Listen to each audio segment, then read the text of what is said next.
আসসালামু আলাইকুম ভিউয়ার্সরা। মানুষের বয়স বাড়ার সঙ্গে সঙ্গে নাকগুলো দুর্বল হয়ে যাচ্ছে, পেন যন্ত্রণা হচ্ছে, হাঁটুর ব্যথা হয়।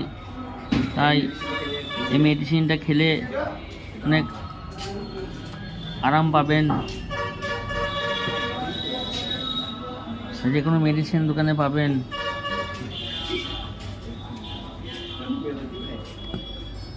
হোমিওপ্যাথি ওষুধ এটা।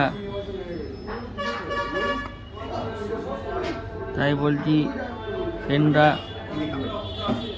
বৃদ্ধ মা বাবাকে কিনে দেবেন, আত্মীয় স্বজনকে কিনে দেবেন, আর নিজে কিনে খাবেন। সাইড ইফেক্ট নাই এর কোনো।